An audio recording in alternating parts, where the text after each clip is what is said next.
Hello, everybody. Welcome back to Garden State Festival Interviews. I'm Sophia Parola, your host. I am so excited because I get to interview Karl, the man behind the short film Disarray Days. How you doing, Karl? Good. How are you? I'm doing well. I'm doing well. Thanks for coming out on a Monday night to have this interview with us. We're looking forward to picking your brain a little bit. Excellent. I would Thank love you. for you to introduce yourself and your title in the film. And also, can you tell everybody a little bit about your film?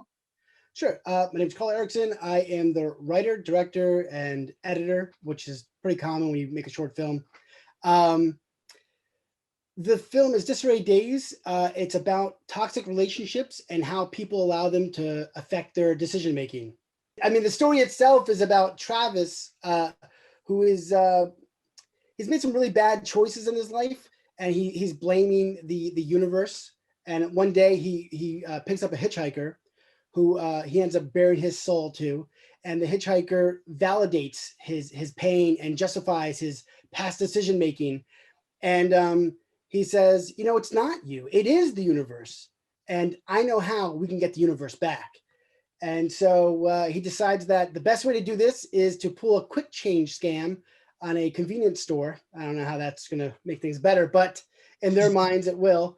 Things get out of control, and ultimately Travis has to make some big decisions about where he wants this relationship to go. Awesome, awesome. I wasn't sure. I mean, that first little sentence synopsis you did was very cool and intriguing, but I'm happy you got to tell everyone a little bit about the film, because I was so interested to see where I didn't know the twists and turns. I didn't know what was going to happen, which was really cool to watch. I would love to ask you, how did you come up with this idea? What was your inspiration for the film? How did it all begin? Sure. So my very first film I made back in 2004, Disarray Days. I feel like the production and the whole story itself kind of suffered because I had no idea what I was doing. How I came up with the idea was I was reading the newspaper, if we remember what those were, and there was a gas station robbery by where I used to go to school, and I kind of knew the two guys who did it. And the first guy, I was like, yeah, I kind of get this. I can see this is the path that he's gone. But the second guy, I was kind of, why? And that's really where I got this idea, that like, what makes the second person get involved? And I have a feeling it's usually this relationship. It's usually this lack of confidence in yourself, and you get validation through this other person, whether it's toxic or not. It feels good, and so you find yourself doing things you normally wouldn't do or know are wrong because you like to have that feeling. That's so interesting. I love hearing how writers get their first inspiration, because from that to this, that's an amazing development. And I was just talking a little with Karl before we started the interview that I am familiar with the two lead actors in it, Merritt and Mike, and I know some other people that also went to Montclair that works with them, just filmmakers. And that's so cool that you had a crew with people that you knew and that you trusted. I'd love to ask you, just how is filming with these people that you trust and that you know, and what was the process of filming like? That is it. So I have my band of usual suspects that I love to work with. Same DP, same AC, Omar, Josh. It was my first time working with Mustafa, who came on to co-produce with me. I love surrounding myself by people who I love and people I trust. And when I meet new people, it's usually through them. And I tend to use people who are from New Jersey and use New Jersey locations, and that's really important to me. But yeah, I love to work with people I trust and know, and even some of the locations. Like my last film, Addle Strife, played at the Garden State Film Festival, was shot at the same farm as one of the scenes for Disarray Days as well. It's just I like working with people I'm comfortable with. Yeah. Absolutely. Very cool. Yeah. Making sure everyone around you is people that you trust and they're comfortable with. That's awesome. And I was going to mention about the scenery, because I love that I don't know if that was the opening shot, but just the trees and the scenery that you really, I loved looking at it. And you said that about New Jersey, and you had a film last year in the Garden State Film Festival. I'd love to know, just what are your thoughts about the Garden State Film Festival? Why did you submit again to it? And what does it mean having your films premiere at Garden State? Number one, that's awesome to have my film play at Garden State. The thing I love about Garden State Film Festival and festivals like it is how they make me feel as a filmmaker. There's a lot of festivals where you submit your movie and then it just plays somewhere, and Mhm. that's the end of it. Here I am doing an interview. Here I am, we're talking about my movie. We're talking about my process. This is why I do it. I mean, all those things are important to me. Working with those people is important to me. Telling my stories is important to me, and I like getting that from festivals. And Garden State does it. I love that. Thank you so much. I mean, I think that's perfectly said. Garden State tries really hard to make sure that their filmmakers know that they're not just, another film that's going to premiere. Absolutely, we're like a family. We want to make sure that people always keep submitting to us and know that like your success with this film really is truly Garden State's success. So the more we work together, the better. And that's so awesome that you keep submitting, and I hope that never stops. Yeah.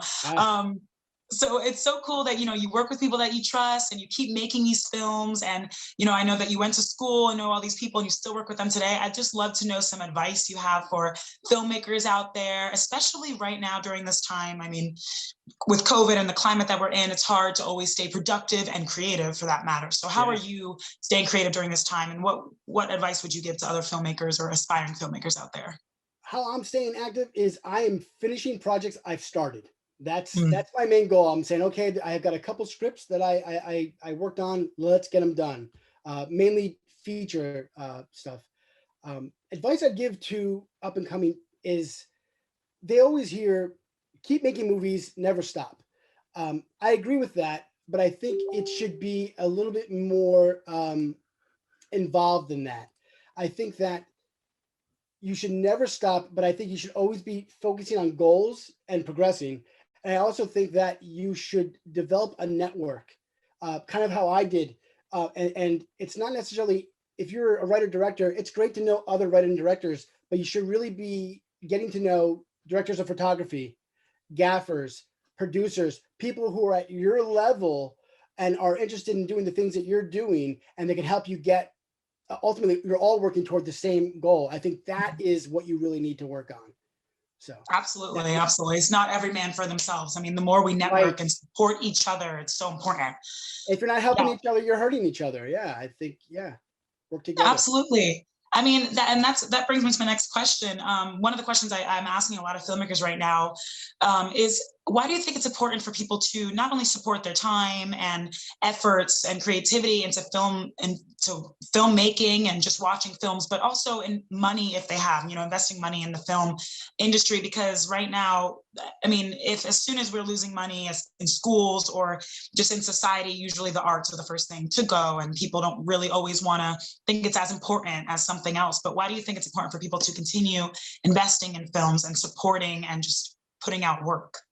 I think that's really simple. I think that this pandemic has, what have we all leaned on? We've all Mhm. leaned on some form of artistic media, whether it be films, whether it be features, short films, experimental, music videos. I mean, I'm also a guitar player. To see the explosion of just these homegrown guitar players just putting themselves out there, I think that this is what we lean on when we're in times like this, and we don't get that if we don't support that.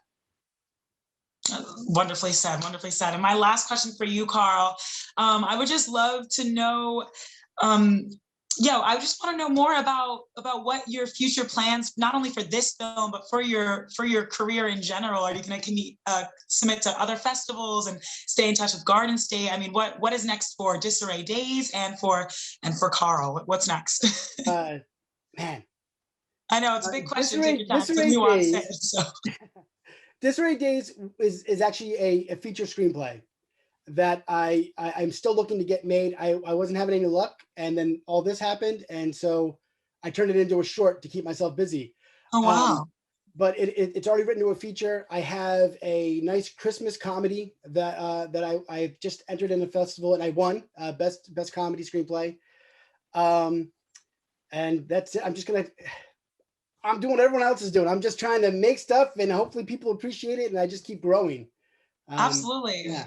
I'm so happy I asked that question. So not only is the film that everyone might see, the short film, it might be made into a feature film one day. That's going to Oh, happen. yeah. And also you won the screenwriting competition at Garden State Film Festival. Oh, no, no, no. It Oh, wasn't okay. done yet. I just finished this screenplay maybe last month or a month and a half ago.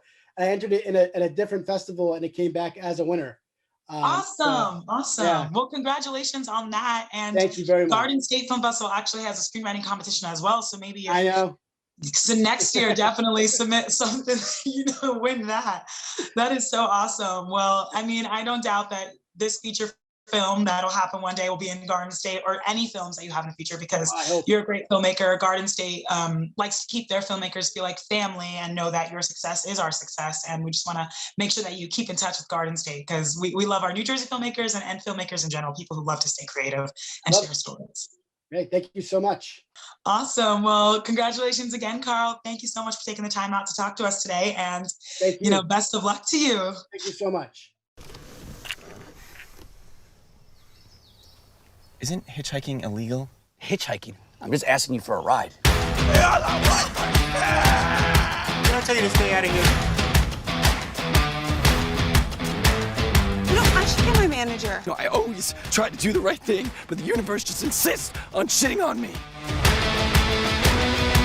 You're confused. Let's just start over.